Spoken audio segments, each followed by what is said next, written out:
کا موضوع ہے درود و سلام کی فضیلت اور عظمت، کہ ہم درود و سلام پڑھتے ہیں۔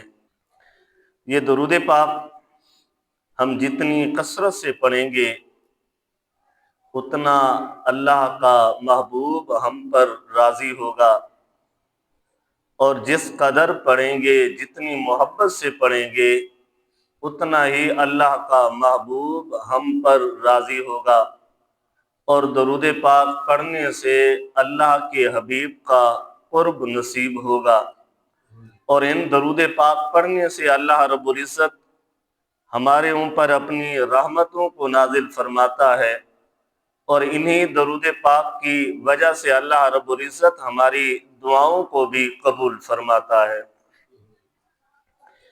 احادیث مبارکہ میں سنن نسائی شریف میں یہ احادیث موجود ہے۔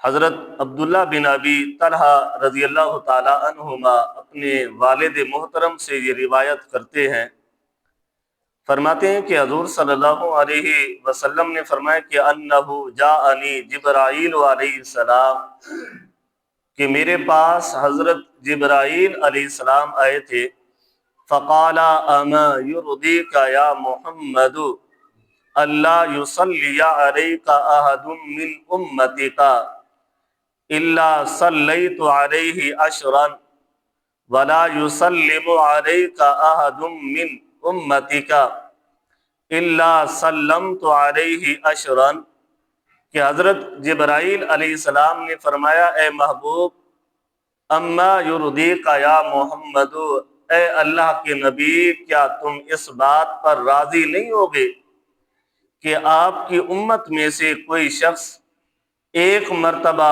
آپ پر درود پاک پڑھے گا تو اللہ اس پر 10 رحمتوں کو نازل فرما دے گا، اور فرمایا کہ اسی طرح سے وَلَا يُسَلِّمُ عَلَيْكَ أَحَدٌ مِّنْ أُمَّتِكَ، اے محبوب آپ کی امت میں سے کوئی آپ پر سلام پڑھے تو اللہ رب العزت اس پر 10 سلامتیوں کو نازل فرما دیتا ہے۔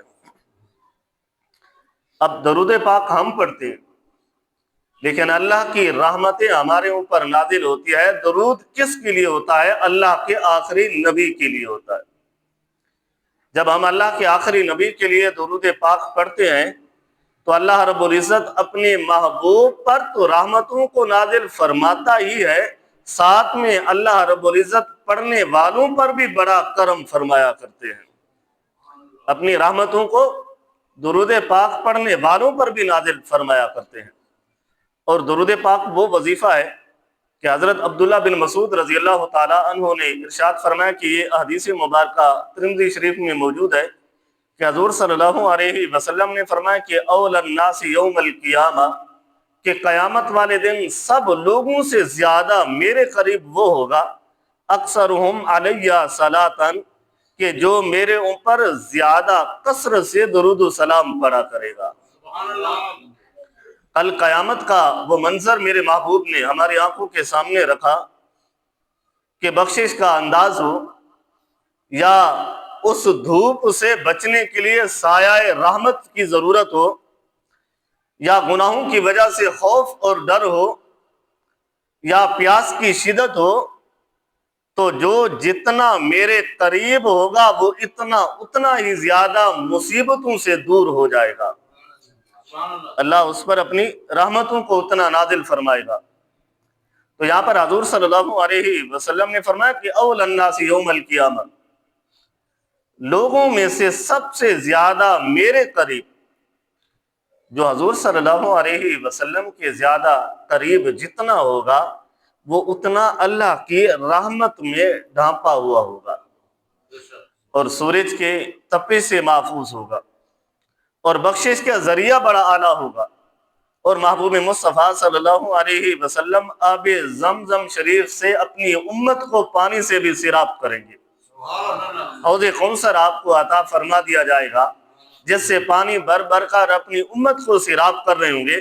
تو ہم میں سے جو یہ چاہتا ہو کہ اللہ کے محبوب کے زیادہ قریب ہو جائیں، تو میرے محبوب نے ایک وظیفہ بتا دیا کہ اکثرہم علیہ صلاۃ، کہ میرے قریب قیامت والے دن وہ شخص ہوگا جو مجھ پر درود و سلام کی کثرت کرتا ہوگا۔ اور جو کثرت کرتا ہے، جو ہر وقت ہر لمحے درود پاک پڑھتا ہے، تو اللہ رب العزت اس پر رحمتوں کو نازل فرماتا ہے، اس پر سلامتیوں کو نازل فرماتا ہے، اور ساتھ میں اللہ ان کے گناہوں کو معاف فرماتا ہے، اور ان کی آنے والی مشکلات کو بھی میرا رب دور فرما دیتا ہے۔ اور یہ کن کے لیے ہے؟ ان لوگوں کے لیے ہے جو محبوب مصطفیٰ صلی اللہ علیہ وسلم پر کثرت سے درود و سلام پڑھا کرتے ہیں۔ اسی طرح شاعر نے بڑا خوبصورت انداز میں کہا کہ زبان و دل سے درود و سلام ہو جائے، سکون روح کا کچھ اہتمام ہو جائے، تمام عمر اسی فکر میں گزرے غالب، کہ پیام شاہ مدینہ کا عام ہو جائے، کہ محبوب مصطفیٰ صلی اللہ علیہ وسلم کا پیام، آپ کا پیغام عام ہو جائے۔ وہ پیغام کیا ہے؟ کہ وہ یہی ہے کہ دنیا میں ہم چاہتے ہیں کہ عشق مصطفیٰ سے ہمارے سینے لبریز رہیں، اور ہم یہ چاہتے ہیں کہ کل قیامت والے دن اللہ کے محبوب کا قرب ہمیں حاصل ہو جائے، تو ہم دنیا میں چلتے پھرتے اگر درود و سلام اپنا وظیفہ بنا لیں گے تو کل قیامت والے دن میرا محبوب ہمیں اپنے قریب بھی کر دے گا۔ صحابی رسول ہیں، فرماتے ہیں کہ ایک مرتبہ میں حضور صلی اللہ علیہ وسلم کی خدمت میں حاضر ہوا اور عرض کی کہ یا رسول اللہ صلی اللہ علیہ وسلم، درود پاک کی کثرت کے بارے میں سنا ہے، اب مجھے آپ ارشاد فرمائیے کہ دن میں کتنا حصہ مختص کر دوں کہ اس حصے میں صرف آپ کی ذات مبارکہ پر درود و سلام کا نذرانہ پیش کیا کرو۔ تو صحابی رسول جب عرض کرتے ہیں تو حضرت محبوب مصطفیٰ صلی اللہ علیہ وسلم نے ارشاد فرمایا کہ اے ابی بن کعب، جتنا مختص کر لے گا، جتنا درود پاک تو پڑھے گا، جتنا حصہ پڑھے گا، وہ تیرے لیے ہی بہتر ہوگا۔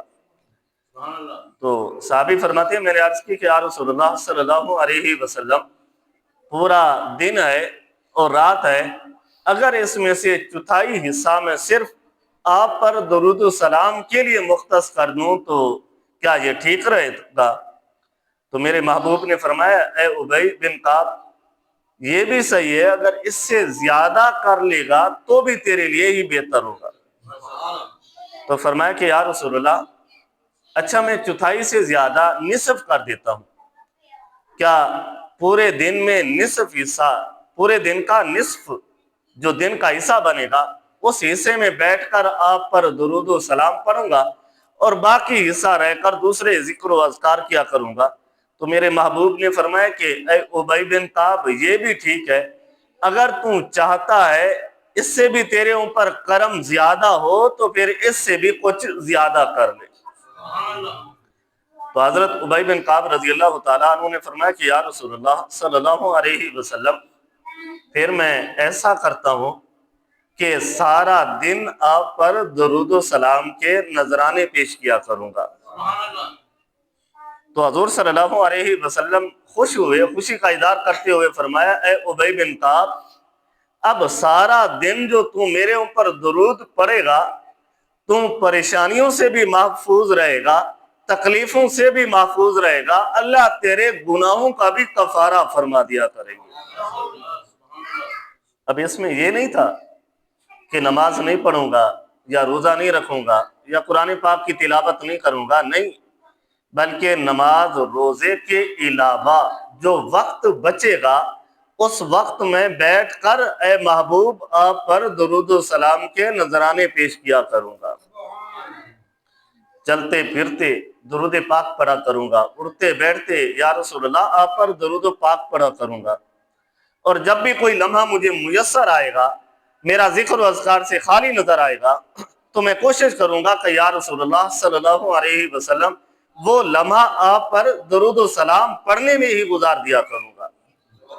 تو میرے محبوب نے خوشی کا اظہار فرمایا، اور یہاں پر صحابی کا یہ تعلق میرے محبوب مصطفیٰ صلی اللہ علیہ وسلم سے اس وجہ سے ہے کیونکہ اللہ نے تو خود فرمایا ان اللہ و ملائکتہ یصلون علی النبی، یا ایھا الذین آمنوا صلوا علیہ وسلموا تسلیما، بے شک اللہ اور اس کے فرشتے یصلون علی النبی کہ اپنے نبی مکرم نور مجسم حضرت محمد صلی اللہ علیہ وسلم پر درود پاک پڑھا کرتے ہیں۔ تو اللہ بھی اور اللہ کے فرشتے بھی۔ اللہ کا درود و سلام پڑھنا کیسا ہے کہ اللہ کا درود و سلام پڑھنا یہ ہے کہ اللہ اپنے محبوب پر ہر وقت رحمتیں اور سلامتی کو نازل فرماتا ہے۔ اور ایمان والوں کا درود و سلام کیسا ہے تو ایمان والے جب درود و سلام پڑھتے ہیں وہ اللہ کی بارگاہ میں وہ التجائیں کرتے ہیں مالک اپنے نبی پر اور بھی رحمتوں کو زیادہ نازل فرما دے، اور بھی رحمتوں کو زیادہ نازل فرما دے۔ اب اس آیت کریمہ کے ضمن میں اگر ہم درود ابراہیمی بھی دیکھ لیں کہ ہم بھی تو اپنے رب سے یہ التجائیں کرتے ہیں کہ اللہم صلی علی محمد، کہ اللہ نے فرمایا یصلون علی النبی، میں بھی درود و سلام پڑھتا ہوں، میرے فرشتے بھی پڑھتے ہیں۔ یا ایھا الذین آمنوا، اے ایمان والو تم بھی درود و سلام پڑھو۔ جب ہم پڑھنے کا وقت آتا ہے تو ہم کہتے ہیں اللہم صلی علی محمد، اے اللہ اپنے محمد پر درود و سلام کے نذرانے نچھاور فرما دے۔ اب یہاں پر ایک باریک سا نقطہ ہے کہ اللہ فرماتا ہے یا ایھا الذین آمنوا صلو، اے ایمان والو تم بھی درود و سلام پڑھو، اور ہم جب درود پڑھتے ہیں تو ہم کہتے ہیں اللہم صلی، جب بھی ہم شروع کرنا ہوتا ہے تو اللہ کا نام پہلے لے کر آتے ہیں۔ اس کی کیا وجہ ہے؟ مفسرین کرام لکھتے ہیں اصل میں بات یہ ہے کہ ہماری تو وہ طاقت نہیں کہ اپنے نبی پر یا اپنے نبی کے درجات کو بلندی کر سکے، ہم تو اپنے نبی کے امتی ہیں۔ اب ہمیں ایسی بارگاہ میں التجائیں کرنی پڑے گی جو ہمارے نبی سے اعلیٰ اور عرفہ ہو، تو ہمارے نبی سے اعلیٰ اور عرفہ ذات میرے رب کی ہے، اس لیے ہم جب درود پاک پڑھتے ہیں تو کہتے ہیں اللہم صلی علی محمد، اے اللہ تو اپنے نبی پر درود و سلام بھیج، اس طرح بھیج جس طرح ہمارے نبی کی شان کے لائق ہوتا ہے۔ تو اللہ نے تو اگر ہم قرآن پاک پڑھ کر دیکھ لیں تو یا ایھا الذین آمنوا فرمایا ہے، اور یہاں پر آمنو میں وہ ایمان والوں کا ذکر ہوگا۔ ہر شخص کے ذمے میں میرے اللہ نے نہیں فرمایا کہ میرے نبی پر درود و سلام پڑھتے رہو، ہر شخص کے ذمے نہیں لگایا۔ وہ چیزیں ایسی ہوتی ہیں جو خاص ہوا کرتی ہیں۔